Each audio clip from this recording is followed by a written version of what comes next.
can be jealous all you want. No. If you're gonna do that, be jealous all you want. You gotta stroke your fingers through. There you go. That's right. Brush you right in the hair. All right. So Yeah. Mordecai. Grab my ponytail and slide it up over here. Mordecai has left to go contemplate something. Bright. Not wandering too far, but he's just wandering. Yeah. I want to zoom in on that scene. I'm willing to give Mordecai the spotlight on this because this is an important moment for him. If anybody else objects, by all means. But I think this is something I want to hear about. No, that's fine. I just want to recap in case anyone here is new watching. Since we're at 25 viewers right now, it's been creeping up there. So Mordecai has left to go contemplate his existence, seeing as though things were kind of on an upswing, and then he faced a possible eventuality for him, and what it could mean, especially because Jade to his face said that when it's your time, I'm going to destroy you. I know this is a summary. There's a lot more to it, and I will urge any of you who missed that conversation to either go back into the VOD when we finish up this broadcast, or find it on YouTube, because it's going to be really, really good. Norali's just kind of hanging out. I don't know if she's doing anything in particular, and Bright was a part of the conversation too. And she, Jade is now staring into the fire, fire hardening a steak. Bright, you're putting a couple pieces together based on the words that you're expressing to Mordecai and Jade. And I will throw in too that while you do see Jade is making fire-hardened wooden stakes, you do remember, because this is something that you took an interest in, you were given two kind of stakes or daggers that weren't magical, because you're really trying to explore them in the cart when you set out. They weren't magical, but they seem to have mechanical something or another to them. Jade is kind of going the old-fashioned route by fire-hardening wood.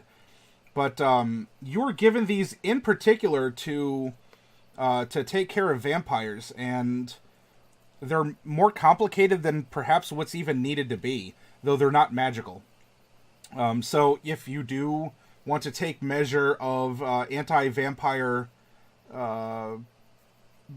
weapons or devices, you have two such things in your cart. Let's see. Oh, hey, Civil, welcome.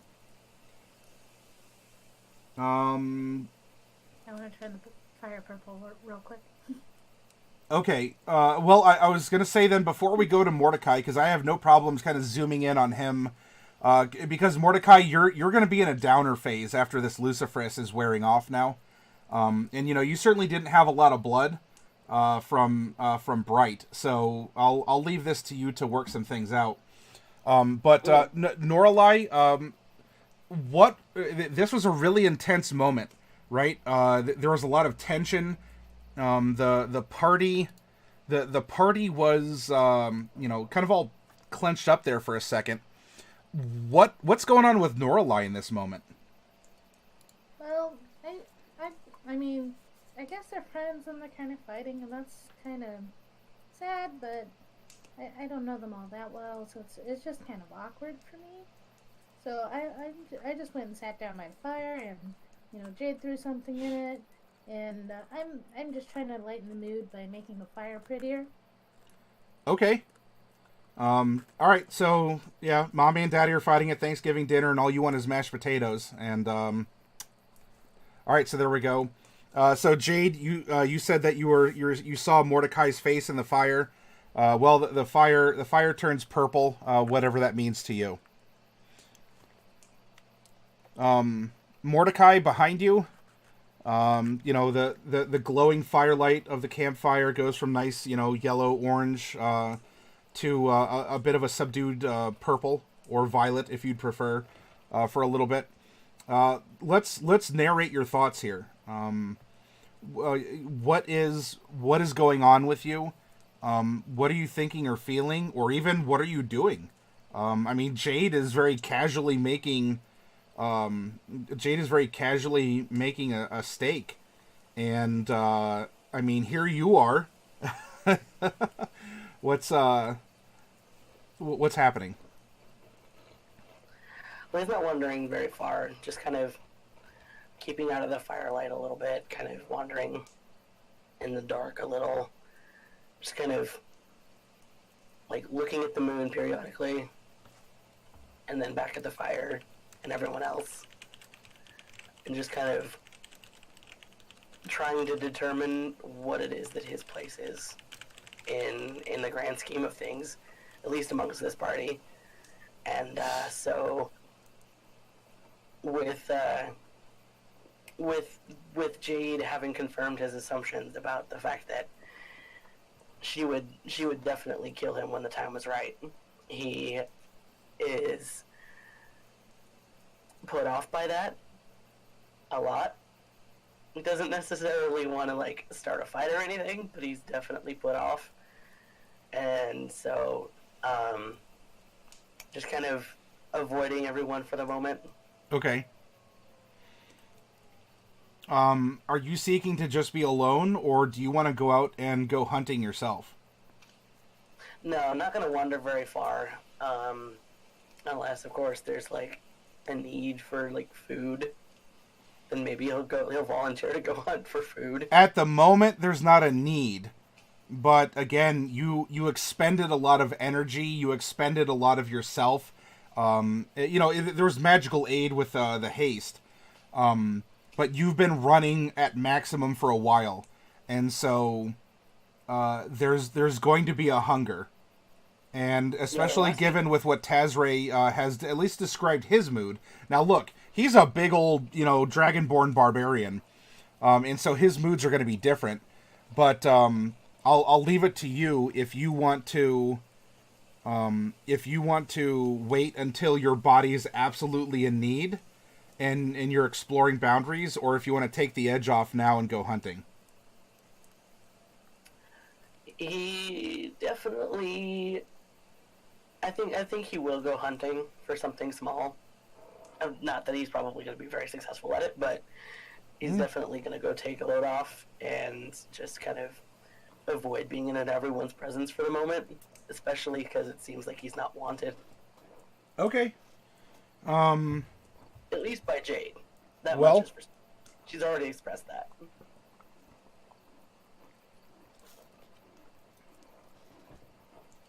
So yeah, going hunting for something small. Roll a stealth. Nice. Now you can roll a survival at advantage. Ooh, good thing you had advantage. Ooh, that would have been a crit fail. Yeah. All right.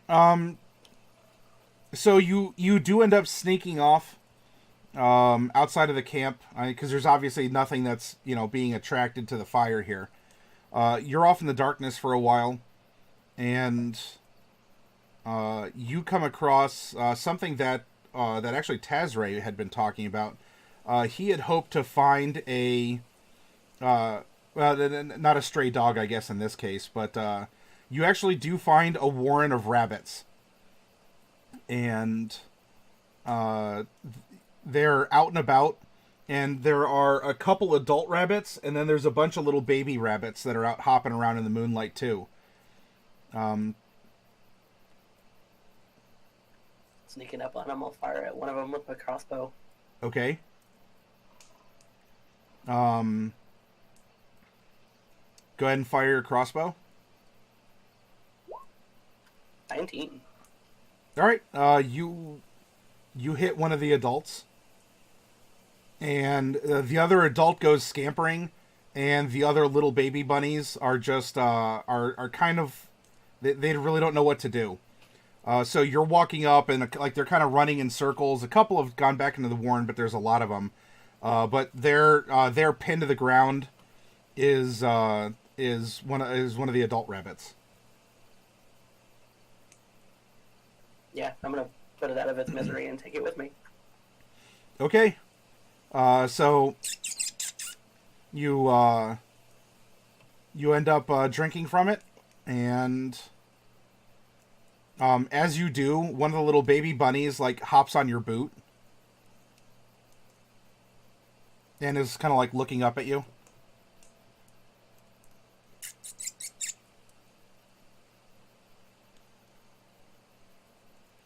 I would think it'd be scared of me. It doesn't seem to be. I'll take that one too. Sure. Are you eating it? Yeah. Okay. Okay. So it was up on your boot, kind of like looking up because you're holding it. You know, you're holding the parent up and you're eating it, and you're like, oh, all right, well, little rabbit nugget, and in it goes.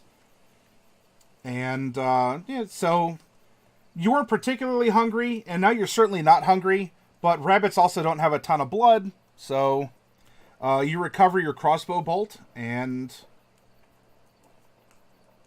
return. Are you still wandering the night? At least for like maybe half an hour. Sure. And then come back to the camp. Okay. So you're out hunting and thinking, considering your own everything. Was for anyone else back at the camp, was there anything in particular that you also wanted to explore for yourself or for the party?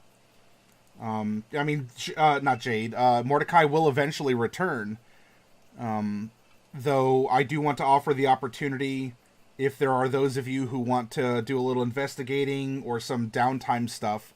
This would be a time to do so.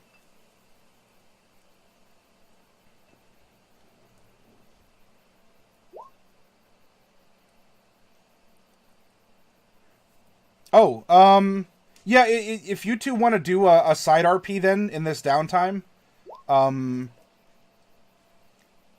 yeah, well, yeah, I'll tell you what, if you two have something that you want to do, this is not just my game, this is our game. If you feel that this is, that this is going to be a really good moment, because, there is tension between more than just, Jade and Mordecai, or really Jade and, maybe a lot of other beings in the world. If you two want to sit down and have a campfire talk, you're welcome to do so. I have no problem with that. Do you want Jade around for this, or are you gonna just kind of get up and go take a walk yourselves, or do you want Jade to be around? I don't have a strong preference on whether Jade's around. I just wanted alive for a minute. If this is between you two, by all means, make it personal, make it hard hitting, go nuts. I look forward to reading it afterwards. Well, go ahead and role play it out here. We're at a campfire. We're at this really kind of heated moment. And if there are other words or whatever you have to say, go ahead and share it, you two. Well, your fire looks pretty. Thank you. Yeah, it's kind of awkward. And I thought making the fire a nice pretty color would make everyone happy.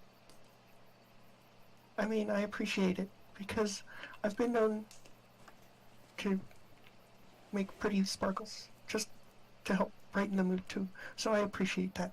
So, I mean, that was pretty intense for Mordecai especially, but for everyone else too. And I don't know, it didn't seem like you had much to say.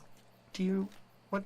I mean. Well, I don't know this Tazrae person, and I don't know how you guys felt about him, but apparently I don't know. And Jade was kind of intense and.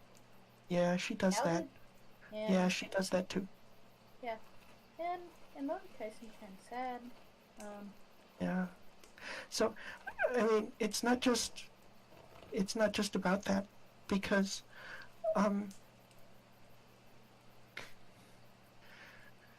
I don't know how to say this. I feel like we haven't gotten along very well, and like you said, you don't know Tazrae, and you don't really know Tiba, and that's something you keep saying. But I feel like we don't really know you either. And I mean, you're traveling with us, and that's usually a really good start. But it's been to know you, and Tazrae meant a lot to us. We fought together, and he died for us. I mean, he doesn't know it, but he did. And we do the same for him, even though he started a lot of fights that he didn't need to start, and he got in a lot of trouble he didn't need to get into, but he was still a really good person, and that's why it's really sad for us to see him the way Mordecai says he is. But for you, we know, and I don't mind bickering if we have to bicker, but can't we do better? How can we feel, because we traveled for Tazrae for only 2 days. It seemed longer. It seemed like it was weeks, but it was really just 2 days. And about as long as we've traveled with you, but we don't feel the same way. So how can we make that work? I want it to work better. I don't know. I was really mad about you hurting Yori, but Yori's okay now. I know, and I'm sorry about that. No, it's okay. I'm sorry that I hurt your snack, but hurt his neck on purpose. Unless it was like trying to eat us, but I don't think he was. It was an accident, and we were in a really big hurry. We were all running for our lives, or at least most of us were. If I'd known he was there, I wouldn't have done it. Sorry about that. Well, I forgive you, because Yori's alright. Yori, what do you think? He forgives you too. And I would see. I have one too. Although she's not a snack right now. In fact, she's never been a snack. But maybe she'll be a snack in the future. Who knows? I mean, and I would like for Peggy Sue and Yori to be friends too. Friends. This is a snack. I promise it won't eat you. It won't eat her, right? You eat snake, or do you eat frog? I usually only see him eat mice. He did eat a bird earlier, though. I don't like that. But I guess it's natural for a snack. So, as long as Yuri promises not to eat Peggy Sue, I would like them to be friends. And they can both go in the water, because I know most snakes like to swim, and frogs really like to swim. So that would be a thing. I don't have any water for them right now. But they could, and also they can... Well, I don't know if he can swim anymore because of these wings. They're kind of feathery. But, I mean, can't he use them as, like, big flippers? I don't know. I haven't tried it yet. Okay. So... Well, the last time there was water, we didn't really have time for the animals to have playtime because we were all running for our lives. Yeah. But next time, maybe that'll work out. Yeah. I mean, I would like for that to work out. So anyway, that's all. I just wanted to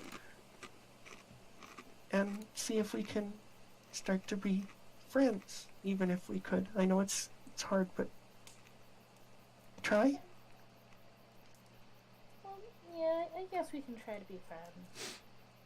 See, it's actually really tiring for me to be grumpy. It's not really natural. Most gnomes have a hard time being grumpy for a long time, and it's really tiring, and I'm tired enough from walking, and I just don't want to be tired from two different ways. I'm not grumpy a lot either. So, that's all. But, so, I noticed there's one other thing. I noticed you have a rock stuck to you. Yeah, so? Well, that doesn't... I mean, I know I don't know that many tieflings, but most of them don't have rocks stuck to them. So, I don't know, is that normal for you? No, it's not normal. I don't know, it happened when I was in the cave. It just Okay. kind of showed up. I think. Yeah, it just kind of showed up. Okay. See, this is weird, okay? Because I don't want to say mean things. But I don't know how to say this without sounding mean, so I have to apologize first. But why don't you care? Like, doesn't it seem like something you should care about?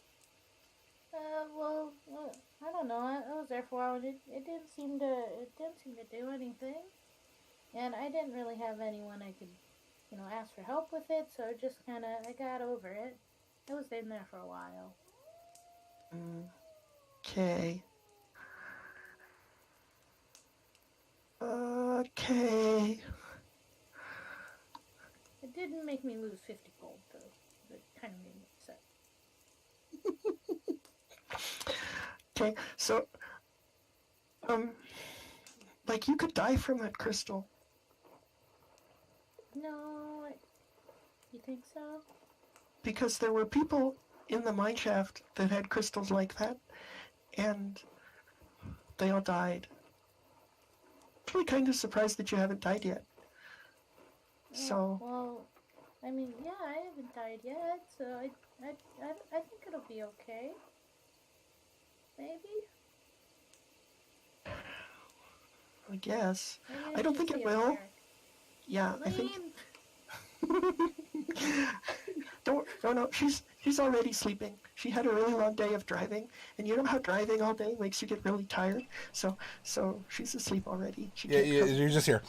But maybe tomorrow she could take a look at it. I don't know. Yeah, I'll ask her when she's not busy. I mean, last time I asked her, it didn't really work out. So maybe I should find it different. Okay, so that's all, I guess, for now. But it just sometimes it seems to me like you don't worry about things you should be worried about. Well, yeah, I mean, I don't got time to worry about things. I gotta find my brother. And, I'm already worried about finding him. So why should I worry about other things? Okay, and okay, so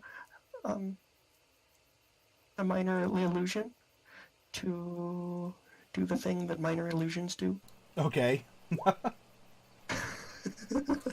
and what are you going to be illusioning? So I'm just gonna use it to make like an illusion of a big pink fire and put it next to the regular fire. Okay. I'll say, yours is better because, I mean, it's sort of better because you can take a regular fire and make it do other things. This is just an imaginary fire. It doesn't cause any heat and it doesn't really do anything. I don't have the particular skill to make that fire change colors. So I know you can do some cool things, and I'm hoping you can show us what you can do. Well, that fire's very pretty too. Okay. Well, thank you. Okay, that's all. Okay. I'll see you in the morning. Alright, good night. Okay, nuzzles. Well, all right. So Norlai, pardon, Norlai and Bright had a bit of a conversation. Jade, you were, as much as you were paying attention, or I don't know if you're consumed by your own visions in the fire, which not only turned violet for a bit, but then there was a second one for a little bit too. But these two seem like they're going to bed. Jade, are you intending on staying up, or are you going to roll over at some point in time too?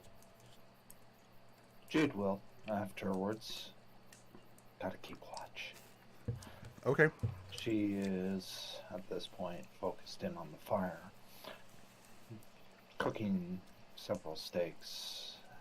She just seems to be making them almost out of a ritualistic habit at this point. Okay. Mordecai, then, when you come back to the camp after your hunt, Celine and Pouty Lips are definitely snoring away in the wagon, and it seems like Norlai and Bright have kind of gone their own ways and are getting ready to sleep. And Jade is consumed by the interaction of wood and fire. What would you like to do in this case?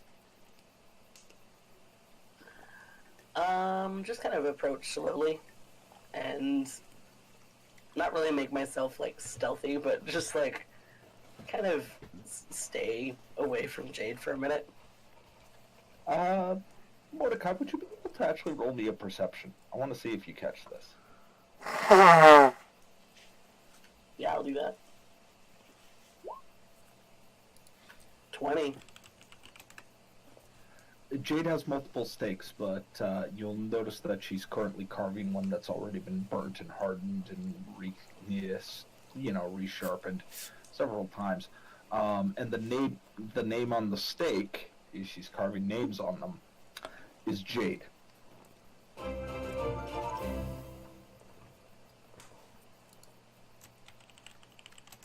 What are you doing? Preparing. For what? What needs to be done. It's how things have to end up going about.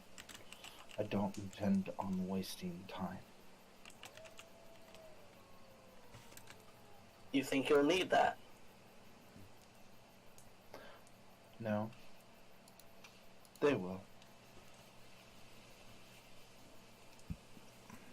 They meaning Bright, Celine, and Norlai? Perhaps. Maybe I just find it comforting. Maybe it's fortuitous. Who knows? Maybe it's prophecy.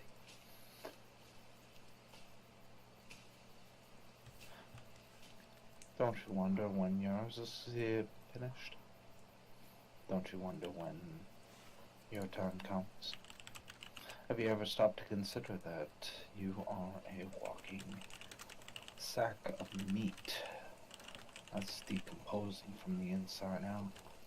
What's left of your soul is already gone to the afterlife, found its way amongst the cogs and down the stream of blood, and now has found its place amongst the stars, waiting to be consumed as well. And all I'm talking to is a piece of meat that keeps using that cursed, lovely voice. I don't necessarily know if there's a such thing as souls, but as far as I can tell, I'm not much different except for like the physical stuff. So I'm doing what I can to maintain myself, if that makes any sense.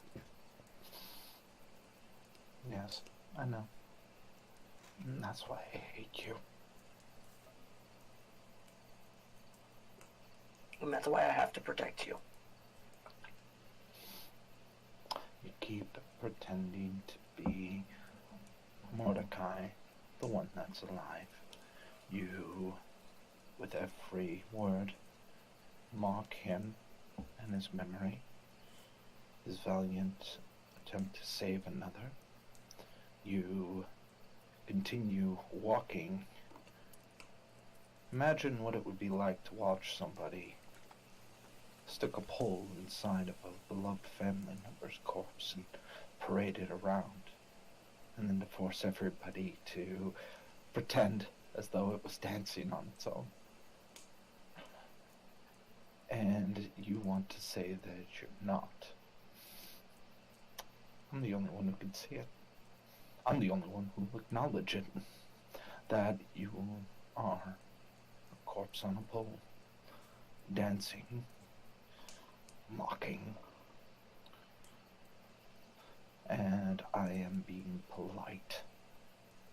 Being polite, Mordecai, because I don't want to shatter that for them. And when I begin to dance on that pole, or at the end of the noose, the wind swaying, I will not let myself become a mockery. Not for 1 second.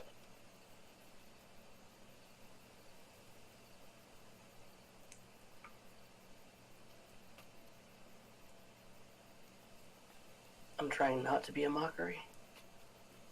I don't know what this means. I expected that when that troll hit me for the last time that it would have been the end. But it wasn't. There's something else going on. I don't know what it is. Still trying to figure that out. Even when you were just told. Mordecai died with that troll. I watched him bleed out. I watched his ribs crack. And I felt it. What you are. You felt it. Tell me. Jade leans onto the little cask she has, the little bit she ended up getting from the butcher's, and it sloshes around. She looks at it. Did you think that if I wasn't going to go along with this insanity, just letting people play to this delusion that Mordecai's still with us, that I wouldn't prepare? She places the bucket in front of you. Corpse needs blood. The corpse will always need blood. And it will continue to sway on that pole, and the wind will sing as though giving it voice. And I have to endure that. Oh, you have no idea. And I have to continue.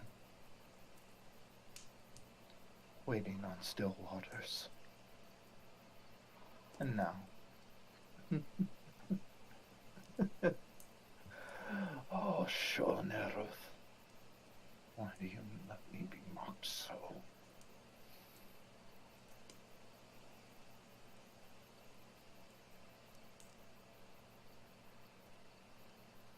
I don't know what to tell you, except that there may be hope for you and for Bright, and, you know, maybe things will work out. Yeah. I know they'll work out. They'll be in a great pyre.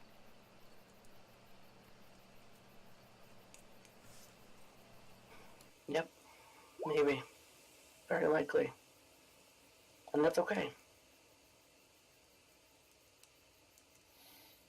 Get your rest, corpse. Let me grieve at peace. And I walk away. You're not taking the offering of blood that Jade gave you? I'm saving it for some other time. Okay. All right. Jade, you are left alone at the fire with a stake that has your own name on it. Mordecai is gone. Norelai and Bright have gone off to sleep, and Pouty Lips, the merchant, possessed by Jacques, and Celine are asleep in the cart.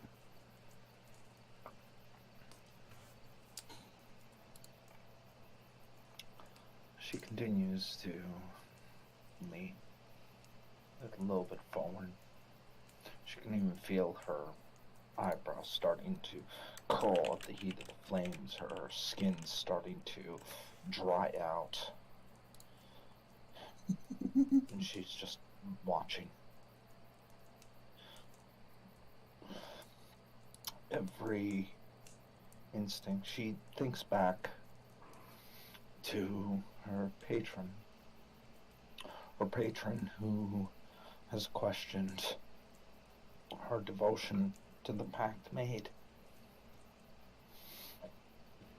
She will not falter. She can't. The stakes are too high. Damn the power. Damn it all. If not for still waters. She has to continue. She has to. There's no other choice, and she continues to go along with these spirals and twisting gears, mangling flesh in her head. She starts to think of what she's seen, seeing how they interlink, wondering and thinking. Perhaps he would have done it with much more tact. But Jake can't be anything more than the role.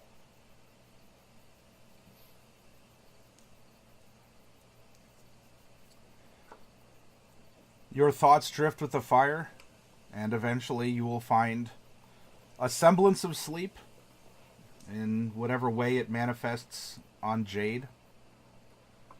As you all sleep, another dream visits you all. Or a nightmare, or a prophecy, or an illusion. That's up for you to figure out.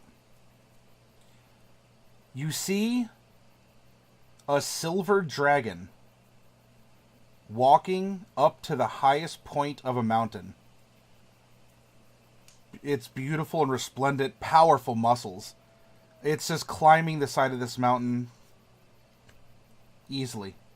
No trouble. It sits upon its perch at the peak and spreads its wings out in the moonlight. The light shimmers and reflects off of its scales. It's basking in the moonlight. After doing so, it stands on its hind legs and leaps into the air. As it does, it flaps its wings, gaining a higher and higher altitude, until finally, you see it is in front of the moon. As it passes the moon, it turns red as blood, and the dragon's wings dissolve. The silver dragon, now wingless, plummets from the sky. And you wake up. It's morning time in camp.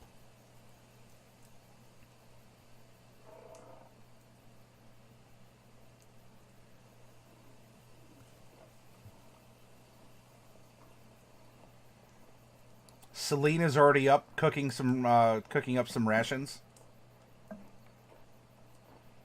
And he and Haw are getting hitched up to the wagon by Pouty Lips. I'm doing what I can to assist. I've already been awake. Okay. Jade's probably sleeping right through this. She's had a long night. Not as long as Mordecai, but... Yeah, I'm pretty tired from all the walking yesterday and all the talking, and also I have to practice my magic, so I'm probably not going to very much.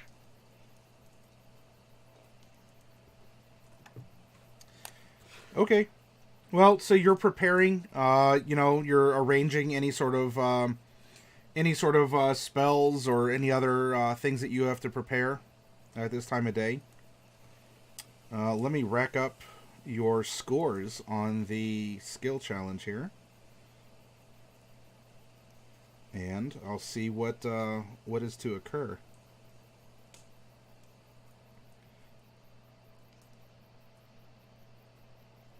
You all did pretty well, actually.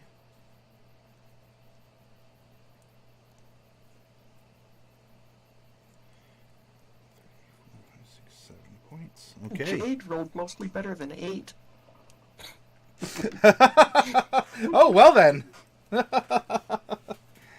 Yeah, I was just, I'm not gonna lie, don't rely on my rolls for anything. Even with my best check, like 14, that's great until you realize what my modifier is and realize, oh, okay. Oh, it was actually a 7. I thought it was an 8.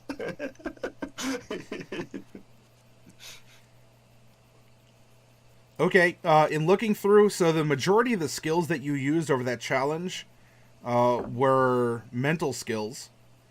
And overall, I mean, this is a scale that you are not aware of because this is what I'm judging as a DM, the ultimate result of how successful the skill challenge was.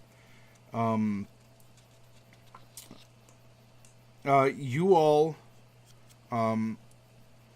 the next mental skill that all of you make today can be at advantage.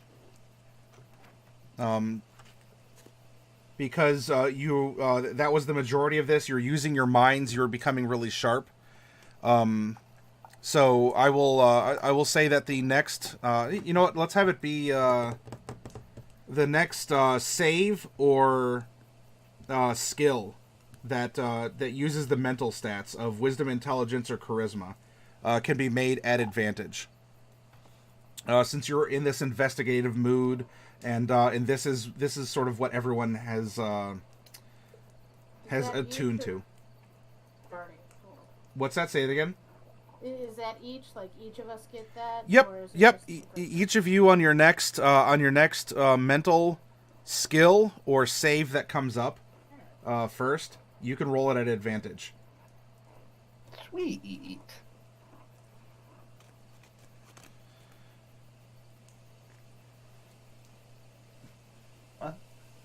How do you want to end up doing this then? You could just make a note on your character sheet or something. It's not quite inspiration per se, but it's to reflect your influence on the game and the world as your characters, and the type of mindset that your characters are in. Since all of you are, I mean, really the only physical was done by Noralai, but everyone else was doing mental stuff. So Yeah, but Noralai the Swole doesn't have the same ring to it. no, it doesn't. No, she'd be like Noralai the stealthy or the swift or something, I guess. But yeah, if you just want to make a note somewhere, it's a reward for the skill challenge and passing it. Not only have you gotten back on the trail, but you get a little bit of a bonus on top of it for your performance going through things. And we advance the story. All right, so morning comes. Mordecai, you notice that you still have to cover up, but you do notice that your shimmer has gone back to its natural color. This kind of general like fire sparks. So you cover up so that doesn't occur. It is somewhat uncomfortable to be in the light, but you can get through it. He and Ha are fully hooked back up. The possessed Pouty Lips is ready to go, and so is Celine. She had a good night. She said, "Wow, how about that dream? That was a dream we all had, right?" And so forth. So on. I won't fill in exactly for lethality. We'll let him speak to it. But even Celine did have this dream as well. And apparently Jacques was in on it, as he makes a little bit of commentary about how vivid that was, and disavows that he was behind that as a vision. In fact, he doesn't really even know what that was about. And he's a person who makes people sleep and dream and think all sorts of crazy things. We seem to be having those a lot. Just saying that aimlessly. I don't know if anybody else is awake. Sure. Okay. Following your instructions, then, Mordecai, you know the direction to go, and you know that there were wagon ruts in the ground that were leading off into a. Spell book. Oh, is that? I'm reading it. Okay. Oh yeah, you're reading it in the back of the wagon, aren't you? Okay. Look how pretty. I like it. Oops. Yeah. And it's bargain priced. Woo! Hey, that's truly an intelligent shopper found a good spell book at a good price. Like Hogwarts.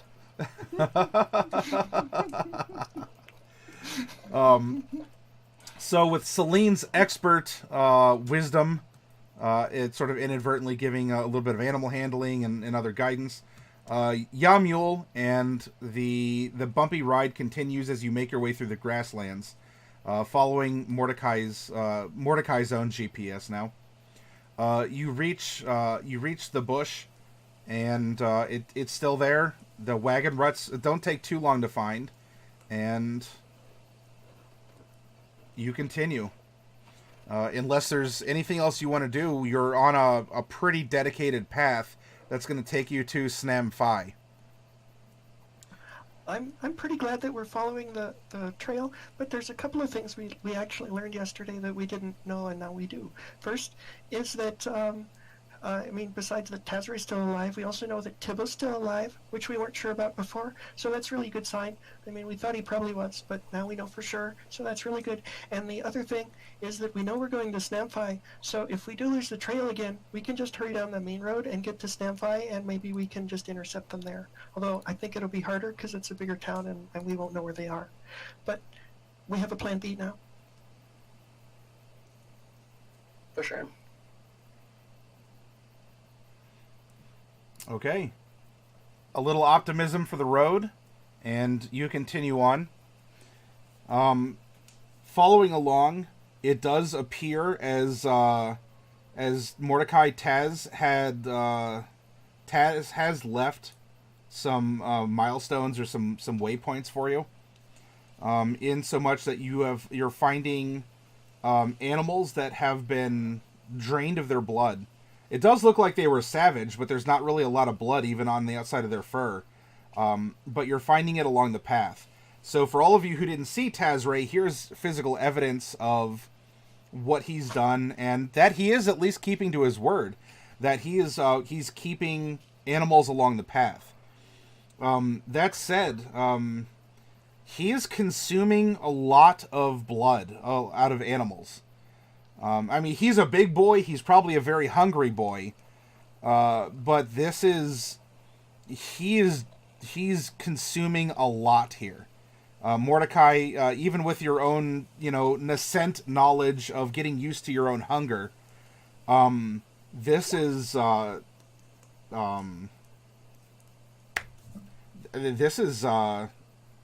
maybe putting things aback a little bit. Like, you ate a rabbit and a baby. Concerning. Say it again. Definitely concerning about how much. To you, this is showing that whatever he might have developed for senses or for enhancing his gift as a vampire, he must be using it in order to fuel the need for so much blood. Hmm.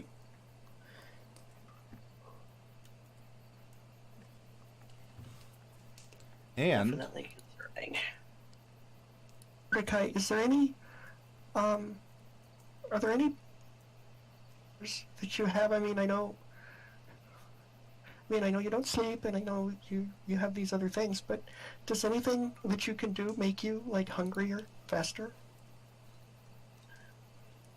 I kind of got a little hungrier yesterday after you guys cast spells on me, and I went running after a trail, but I thought that was kind of because of the Luciferase and the way that it kind of interacted with how it was supposed to get into me. I don't know.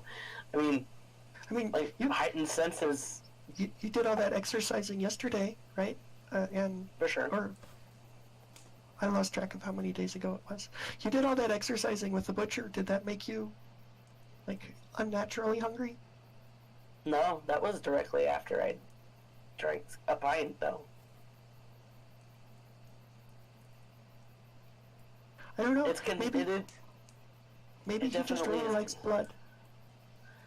Maybe. I worry. Because, Definitely worry. this was a pretty easy dream to interpret. I get lots of funny dreams, but this one was easier to interpret than most. It seems like, the blood, it makes him stronger, but it also will be destructive to him. So, I have a really bad feeling. I have a bad feeling too. I don't want to go down that path. Not just that you might not go down that path, but when we run into him, he might be really strong, and he might try to hurt us. I had a thought to just end him right there, but I knew I couldn't do it alone.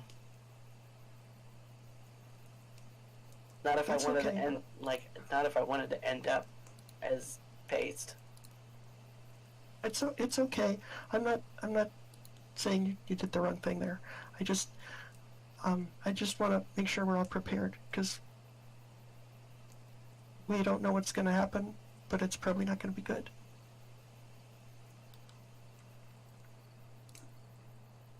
That's all. I had been meaning to ask you though, Bright. You deal with dreams a lot, right? We do. Are any of them this disturbing?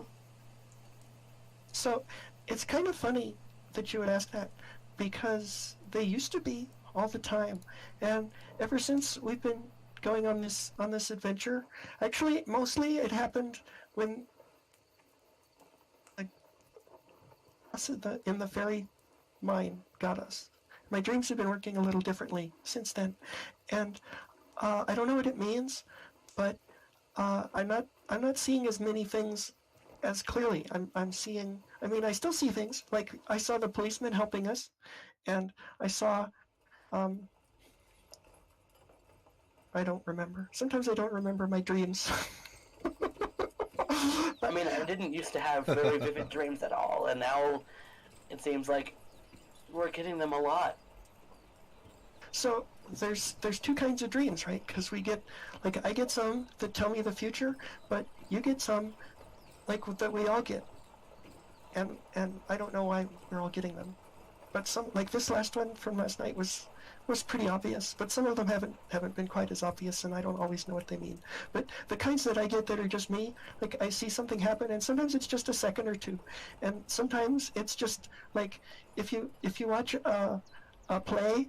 I was going to say a movie, but if you watch like a play, and suppose you could see just like one scene, or not even just a scene, just like 1 second of the play, and then you see 1 second from another act of the play, and then another one again, it's really hard to know what that means. Sometimes you don't even recognize the people that are in it, because they might have their back turned to you, so you just see like one little thing happening, and sometimes it's not enough to go on, but sometimes it helps a lot.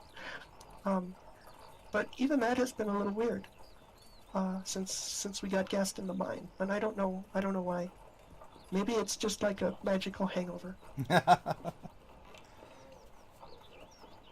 Figured Any I'd ask. questions? I mean, I don't know if I'm saying the right thing. I mean, like,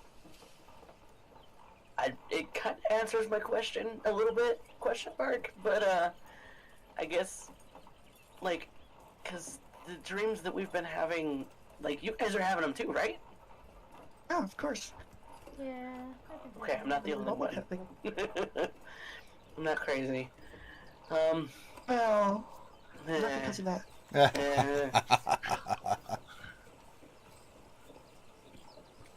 I don't know. Just every time we get one, that's just a bad feeling, just like a sinking feeling. I don't like it. I don't want to have dreams. I want to go back to not having remembered dreams. Gonna put that one in the notebook too.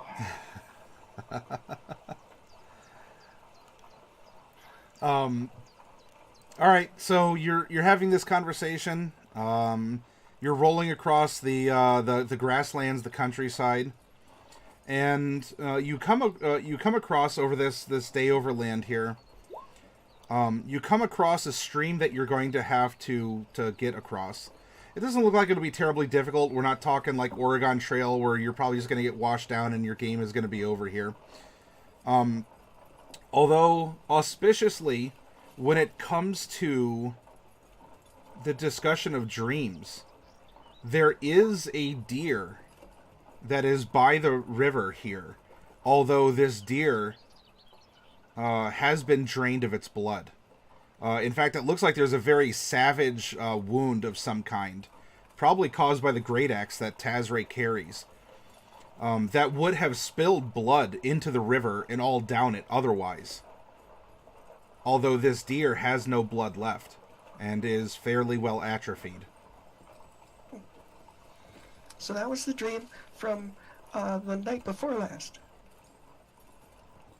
I don't think I had that one. That Isn't one. that nature, the waters will rise and consume us all? A really bad sign. I hate bad signs. I'm comfortable with this juju.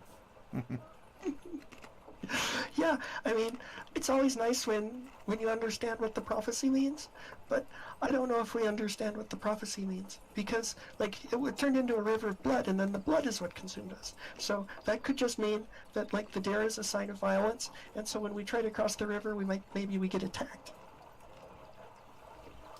Maybe we should find a bridge. Maybe. Is there a bridge anywhere nearby? Nowhere in sight. You're in the middle of open grasslands. Does anyone know the geography well enough to know about how far we are from the main road? Would a Mesomaskin know something like that? Since I'm Mesomaskin? I'm also missing. Sure. That's good. What would I roll if I know? I'd accept a history or survival would be fine. Either will work. I'll do history. 12. Like, you get a 20. Oh, Yeah. yeah, that was it. Advantaged. Yep. All right. So your little boon from the skill challenge is used, and instead of a 12, you get a 20, Mordecai. So I'm thinking about it, like, okay, so Snamfi, there is a road that goes there, that will deviate from the highway and will also come south from Mask of Flowers. Given where we're at, you're probably... Well, the closer you're getting to Snamfi, the sooner you'll see it. Judging on where things are, your knowledge of the history and the geography of the lands here, the road is probably going to be several more hours ride if you go directly north instead of this northeast tack. Because you are taking a hypotenuse, it's just taking you through the open lands to get to Snamfi. In fact, while you're not on a road, you'll probably be seeing the flowers of Flowerfield here by the end of the day. If not, probably by late afternoon. Okay.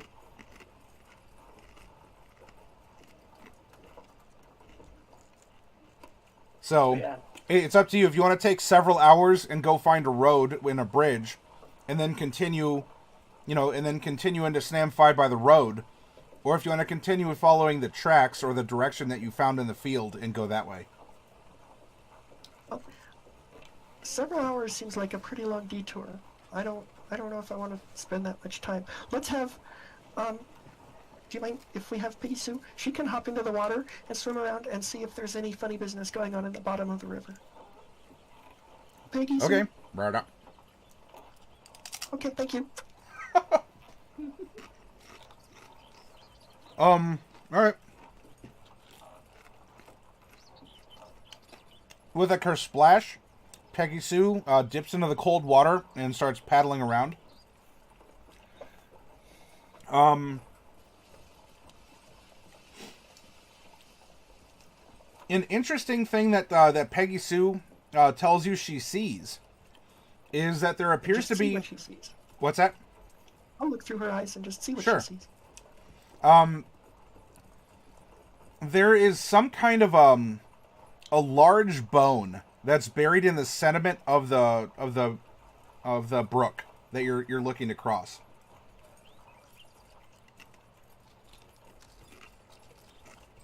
Bone. Does it appear to be any particular kind of bone? With all that you see here, it would be impossible to tell. You'd have to excavate it. Range of mage hand?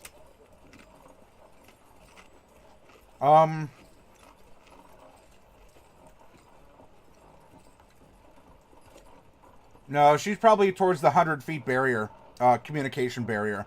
So she went downstream first. So the bone is downstream then? Yeah. Yep. Back in character. Okay. And did we find anything? Oh, she hasn't been upstream yet. Mm-mm. So I'll just I'll ask her to go upstream too. Okay. Word up. She's paddling her way up against the very chilly waters. It's making her a little. For this part. What's that? She can come up on shore for this part. Okay. Just hop. Yep. It's probably better because she's getting a little lethargic here.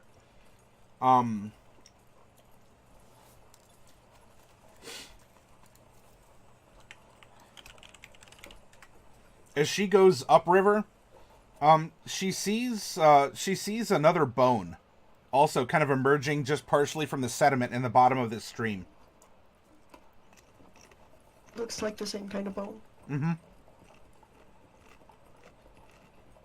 And it's really big. Like, on a scale of not very big to really, really big, how big? It's not a human bone. It must belong to some very large creature.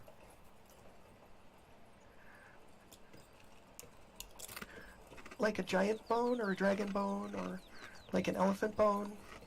Probably not an elephant bone. It would have to be something really big along those lines, yes. Huh. She can hop out of the water and come back. I'll Okay. even give her a free ride home with the teleport. Okay, got it. And poof. Hi, thank you very much. That was really useful. Wow. I'm sorry to keep you as a frog for so long because I know you would really rather be a cricket again. But it's turning out to be really useful that you can hop in the water. So we might have to keep you like this for a little longer. Is that okay? Yeah, right. Okay. You can hop on my shoulder for a while. It'll be just like old times. So I saw those things he saw. Does anybody have any ideas what they might be? In fairness to Celine, I'm sure she'd be interested in actually digging it up and taking notes and identifying the bones in the body. Though this would compete against your time over land, if you're going to be excavating bones out of a pond. I'm not science of it. I mean, normally it would be kind of interesting, but it would be a waste of time. I'm just worried that the bones, like, they might signify some sort of a trap.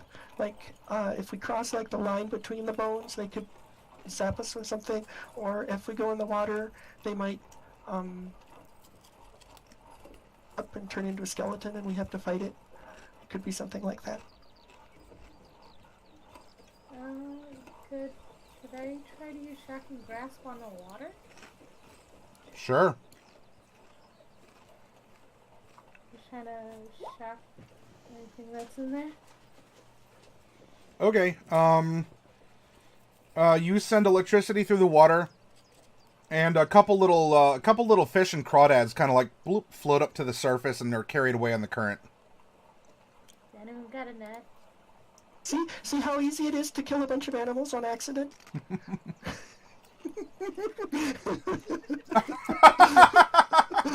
yeah, I'm gonna say that one aloud because it got everybody. Because this is effectively the mage equivalent of using dynamite for fishing. I played Breath of the Wild. I know what you mean. That's all it is. Nice. Okay. Yeah, but these ones are food.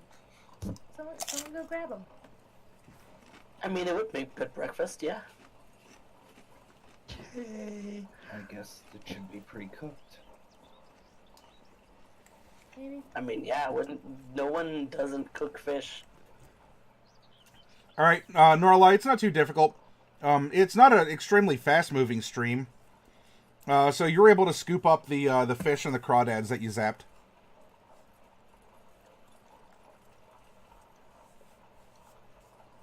know we kind of ate recently, but we can have these for lunch.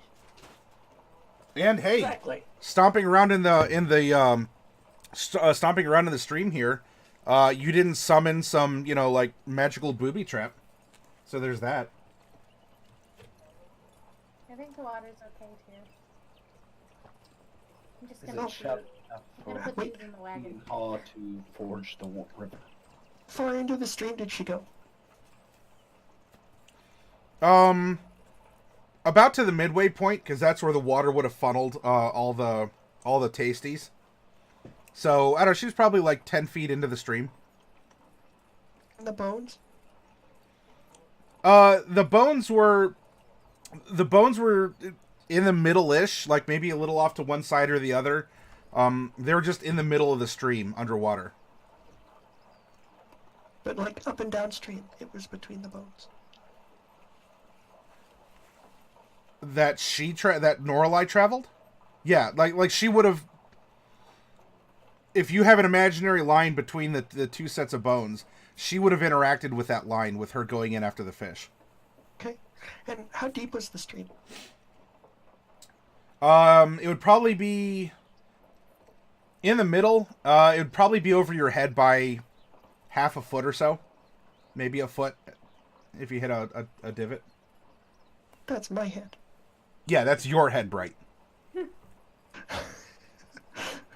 So, I mean, if that's about 4 feet deep, that's pretty deep for fording. I mean, I remember from Oregon Trail that 3 feet was as deep as you could ford, because otherwise your wagon would flood. Grateful it's not our wagon. I'm only 5 feet. And where is this Oregon Trail? Well, it's a game that Rock Gnomes invented.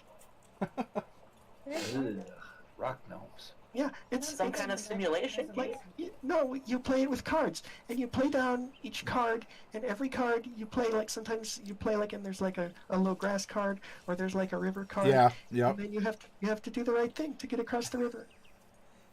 It's not a very fun game. That's not the I was best told that rock gnomes really do hate their grandmothers. That I seems don't know like a about big generalization. Well, if That they seems didn't, kinda why would racist. they constantly die of dysentery?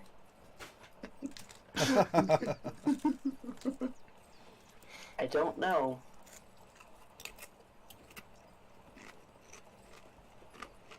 Well, Pretty you sure can. dysentery hasn't been a thing that we've had to worry about in quite some time here in Mesobaska.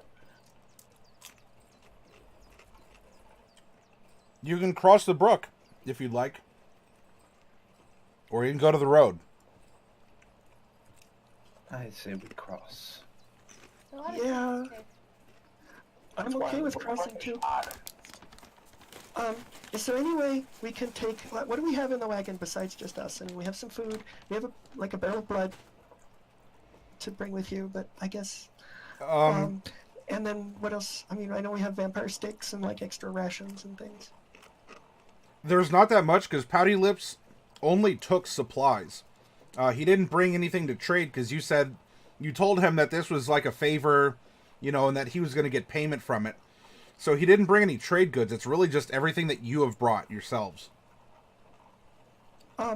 So other than the bucket of blood, which is, I mean, it's so weird to say that and not be a pirate. Is there anything that's too heavy to lift Maybe with the an couple of like an tents that individual we item? have. But aside Yeah, from that, Okay. Well, it wouldn't be very hard to strap the tents down with rope so they don't float away, even if the wagon gets floody, and then we can just lift the other things across the stream. seems fair. Okay, so I'm going to get started on doing that with the mage hand because that's going to take my concentration. And then, if everybody else wanted to tie down the tents, we'd be in pretty good shape for moving the wagon. Okay. You enact this plan, and as you're starting to cross, Mordecai, I need a Constitution save from you. Oh snap.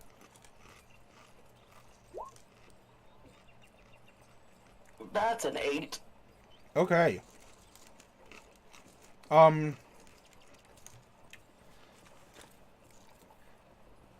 Mordecai, as you're crossing the stream, you just suddenly feel sick and queasy. You even are making like gagging sounds as if if you had anything to throw up that you would be. And you just start shuddering and feeling just absolutely miserable as you're crossing this stream. Oh no, no, no, no, no, no, no, no, no, no. I'll back away from this stream. Not good.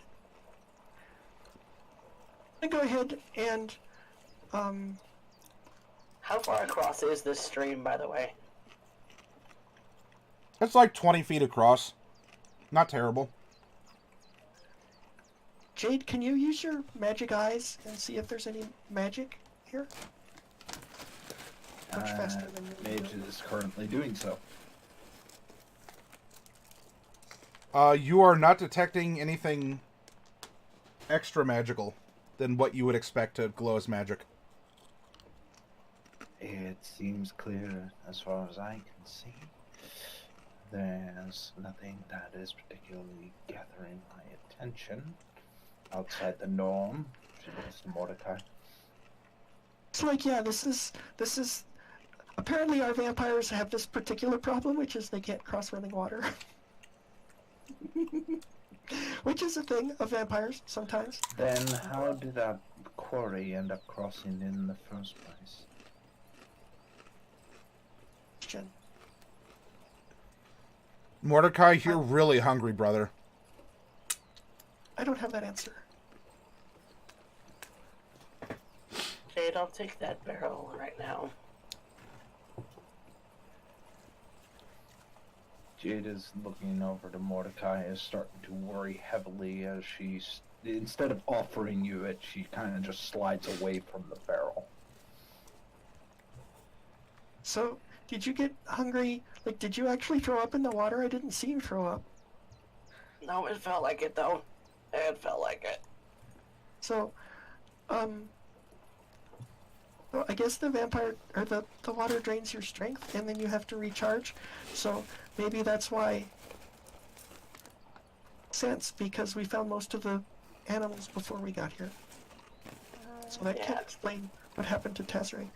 But yeah, the question, well, I don't know. Maybe they were able to stop the flow of the water. I have another idea. Mordecai's concentrating on just going for the cask and filling up his wineskin and then taking some for himself.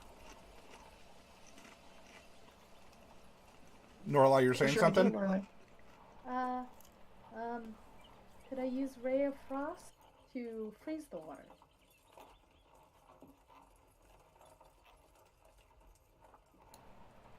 It could be possible given the right circumstances. I mean, Ray of Frost is a spell that some of the people that I went to wizard school learned, and it doesn't really freeze that much water. And look how much water is in this stream. I don't think there's enough power in that spell. I could try to run and jump. Oh, I mean, it's too far to jump across, and you'd probably just get sick again. And I don't know if we have enough blood. Yeah.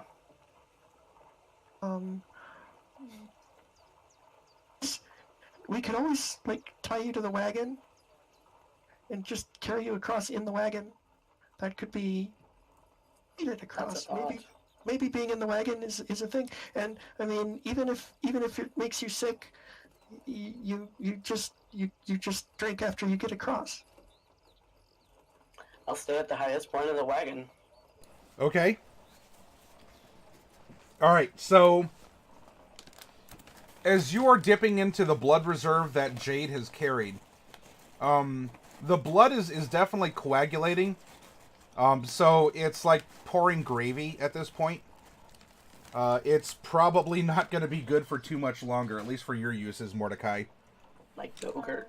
Yeah, probably even a little thicker and chunky.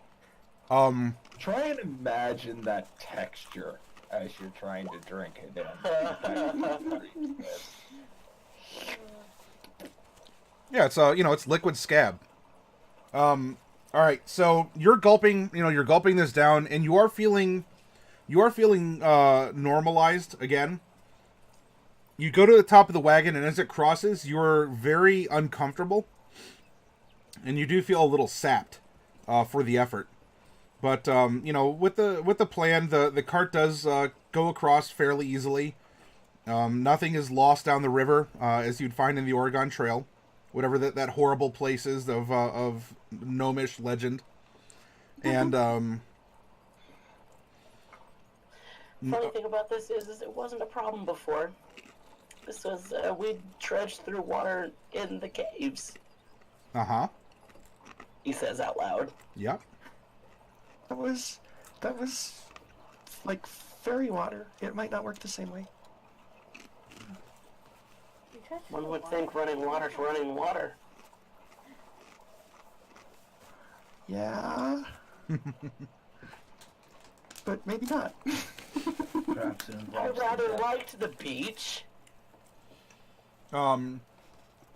Mordecai, everything is really bright for you. Like you're not burning up in the sunlight, but definitely after this ordeal, you're very like photosensitive. I mean, I think kind of like how the drow have a sensitivity in bright light. You're going through this right now. Definitely keeping my hood up.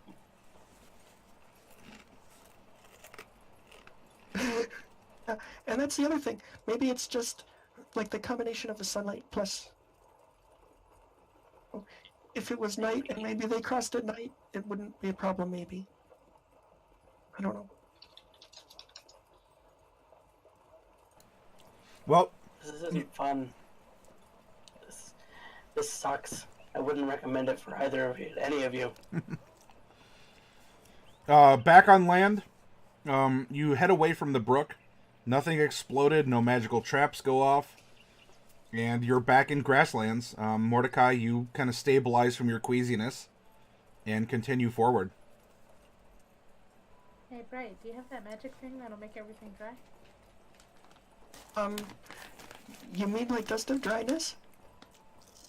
No, I don't think that's the one. You mean like, now that now you can reverse? No, I don't have that one. I think that's just for clerics. Let me check. You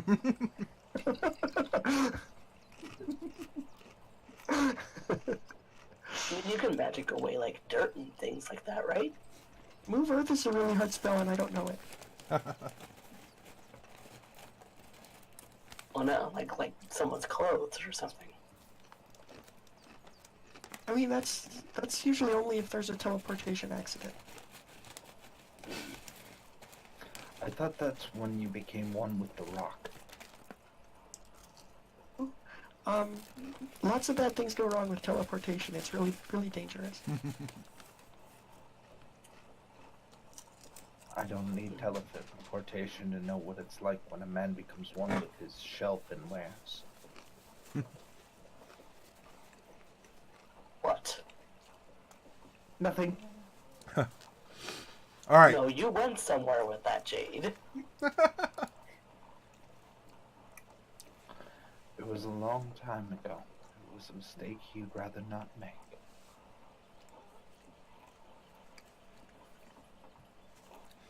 The clouds are darkening as the day passes and you continue traveling over land. It looks like you're going to be in for another spring thunderstorm here soon. As you're moving along, you are seeing small patches of colorful flowers. And for those of you who are sensitive to magic, you don't really pick up any sort of weird vibes. But it is a good indication that you are coming close to the edge, the southern edge of the flower field, in which Snamfi exists in the middle. As you're rolling along, and actually, let me pause that for one moment. We are at 3:30. Lethality's not here because he for his classes, and he's going to be running at 4. How much further do you all want to go with this tonight? Because I want to be sensitive for your time. Yeah, I'm kind of just gotten used to the habit of ending here, mostly for sleep reasons. Okay. But if you guys want to end up pushing forward, by all means. I'm good with whatever. I'm good either way. I slept all day. You lucky. Now I hate you in real life. Now it is personal. Yeah, it is. All right, then I'll I tell hate you for your hair and your sleep patterns. It's more along the lines of, I was really sick this weekend, and I'm recovering. Yeah, it does sound in your voice there. Well, then I'll tell you what, especially because we should give a chance for Celine to have a little bit of input on everything that's been gone over here. With a storm looming, Snamfi is, if you push into the night, you'll probably reach it. Otherwise you'll want to make a camp early and kind of buckle down for the storm that's coming in. I'll leave that up to you. You're starting to see patches of these colorful wildflowers, and oddly enough, there's some kind of like a 3-dimensional shadow of some very large people that are roaming the lands off to your right. And they're not doing anything in particular. Like, it doesn't look like they're fighting, or it doesn't look like they're building a barn. But even from this distance, these are people who look like they're standing 20 feet tall, maybe. And you can see through them. It's just as if it's a slightly, or like at least a half-transparent shadow, a 3-dimensional shadow of some people that are just kind of walking around. That's not No, that is not. So, that seems really weird, but the trail doesn't go to them, right? It keeps on going toward the city? Correct. This is just something that's off to the side. Maybe we should just kind of make a mental note of this in case, I mean, if they're like really giants, that could explain the weird bones in the river. But if they're like shadow giants, those sound really dangerous, and I don't know what. We should approach with caution. I don't know if we want to go talk to them, and maybe they can help us, but also they might try to eat us, so that would be bad. So I don't know whether. Maybe we should not approach at all. No, approach the Be the city with safest. caution and go around these guys. Yeah, do that. Okay, so making a note that there's these large figures wandering around, but you're going to continue towards Snamfi. Yes. Okay. That sounds adequate. Yes. That's probably the safest, since the trail doesn't go near them. Correct. Probably not related. To Yeah, you would have to go out of your way and travel over to them. Very well then. So, the sky, after a short while, it begins lightly raining, moderate, some lightning and thunder, and now the sky is opened up as you're continuing your trudge forward. It's a very cold. It's a very cold rain. Not at the freezing point, although all of you except Mordecai can see your breaths providing a warm condensation in front of you. Mordecai, unfortunately, this is a constant reminder of your. You don't even have to breathe if you don't want to, or even if you are, you're not really producing a lot of heat in order to make this emanation from your mouth or your nostrils.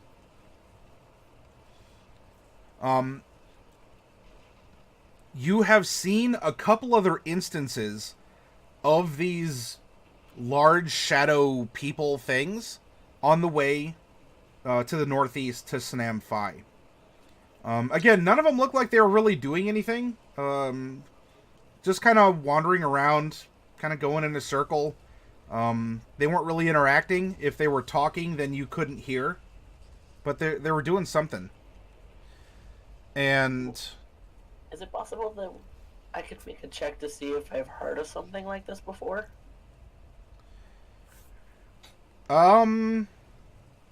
Sure, you can roll a history.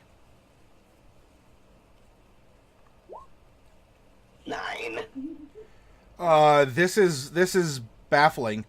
Maybe it's an effect of the flowers. Maybe it could be a lot of different things, Mordecai. Nothing is really standing out to you that yes, this is history. This is from the tome of so and so of Mesomasca, so forth and so on.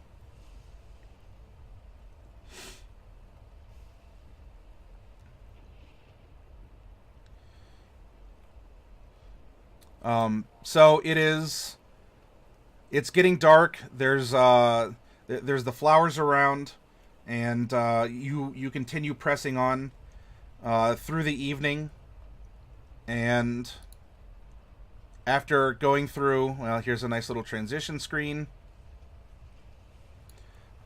More and more flowers are now around you.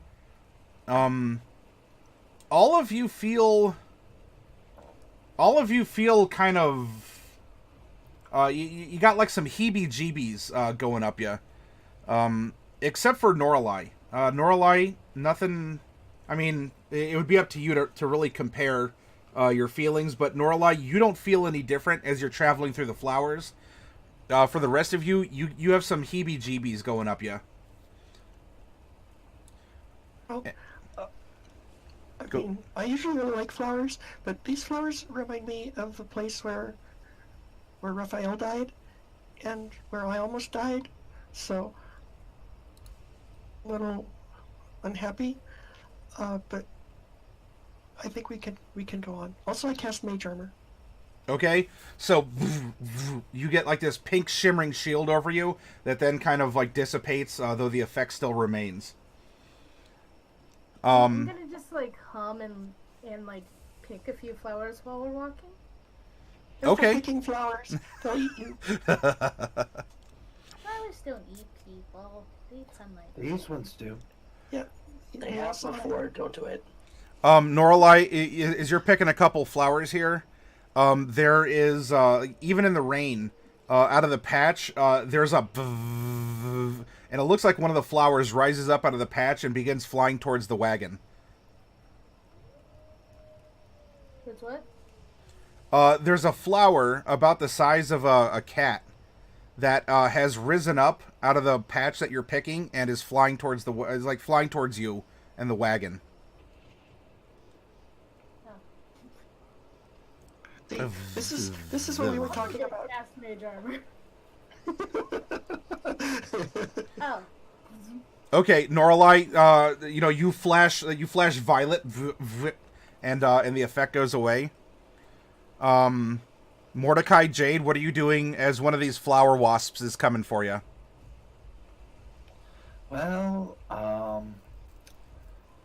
Jade will disintegrate it, if at all possible. Okay. She doesn't need to end up asking. She doesn't need to ask questions on what's going on. She's been here before. Okay. 17 to hit. Yep, you hit. Is there only the one? Yeah, there's one. Okay. So, one of your like grinding gear mouths fly out, and it passes over, and the thing looks terrible, but it's still coming for you. Mordecai. Mockery. Okay. Wisdom save. I love how quiet the music is for this. Okay, Mordecai, how do you mock this thing? Don't you dare touch them. I'd argue that's more of a command, but that's fine. I get the emotion behind it. Okay, and so you deal 4 psychic damage, and as your words slam against it, it seems to like buzz against the wall, and then flower confetti just sort of like floofs over all of you in the wagon as it disperses and has been dealt with. This is why we don't pick flowers. But now that we've picked this one, we can go ahead and gather up the petals because they're still pretty.